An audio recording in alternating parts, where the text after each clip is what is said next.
Hello friends, welcome back to my channel. আশা করি সবাই ভালো আছেন, সুস্থ আছেন। আমার ছেলের বিষয়টা বিশেষ ভালো নেই, তাই আমি সবার ভিডিওতে কমেন্ট করতে পারছি না, আর আমি নিজের রেসিপি দিতে লেট হচ্ছে। তো আজকে চটজলদি পনিরের একটা সুন্দর রেসিপি শেয়ার করছি।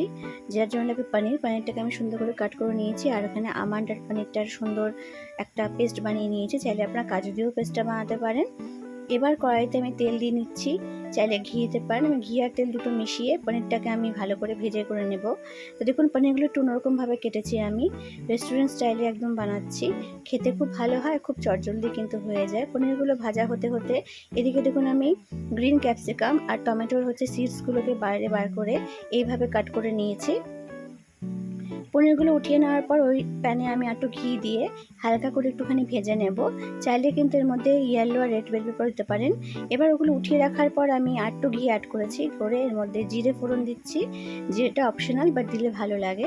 এবার দিয়ে দিচ্ছি একটুখানি আদা পেস্ট, দিয়ে কাঁচা লঙ্কা দিয়ে ভালো করে ফ্লেভারটা আসা অবধি একটু ভেজে নিয়ে তারপরে আমি এখানে বাদাম আর পনিরের পেস্টটা আমি এখানে অ্যাড করে দিচ্ছি।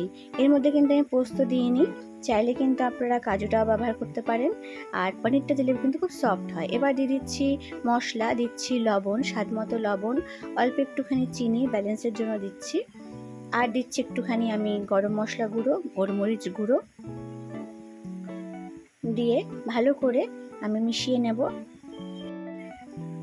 ভালো করে মিশিয়ে নেওয়ার পরে এবার আমি অ্যাড করে দিচ্ছি এখানে টক দই বলবো না, কারণ দইটা টক ছিল না। অবশ্যই খেয়াল রাখতে হবে দই যেন টক না হয়। 3 থেকে 4 চামচ দইটাকে ফেটিয়ে আমি দিয়ে দিয়েছি, যাতে সুন্দর একটা ক্রিমি টেক্সচার আসে।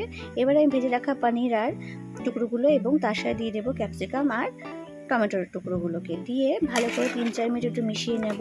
চাইলে কিন্তু রান্নাটা পুরো গোলমরিচেই করতে পারেন। এখানে শুকনো লঙ্কার গুঁড়ো কিন্তু ব্যবহার করিনি, বা কাশ্মীরের চিলিটাও আমি ব্যবহার করিনি।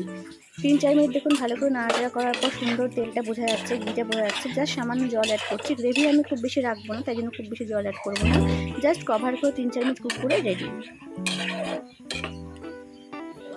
তো দেখুন তৈরি হয়ে গেছে রেস্টুরেন্ট স্টাইলের ইয়াকনি পনির রেসিপি, এবং জাস্ট উপর দিয়ে গোলমরিচ গুঁড়ো আর একটুখানি গরম মশলা গুঁড়ো ছড়িয়ে দিচ্ছি।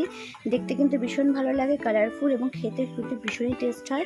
অবশ্যই বলবো একবার চটজলদি এরকম রেস্টুরেন্ট স্টাইলের পনির রেসিপিটি ট্রাই করার জন্য। যারা পেঁয়াজ রসুন খান না, ফুললি ভেজিটেরিয়ান, তাদের জন্য কিন্তু রেসিপিটা একদম অনবদ্য। ভাত, রুটি, পরোটা, লাচ্ছা পরোটা সব কিছুর সাথে কিন্তু এটা ভীষণ ভালো যাবে, আর ভাত বা ফ্রাইডের সাথে খেতে ভালো লাগবে। অবশ্যই বলবো ট্রাই করার জন্য বাড়িতে। ভালো লাগলে প্লিজ কমেন্ট করে জানাবেন, লাইক শেয়ার করুন, please support my channel, subscribe my channel. সবাইকে ভিডিও দেখার জন্য অনেক থ্যাংক ইউ। সবাই ভালো থাকবেন, সুস্থ থাকবেন।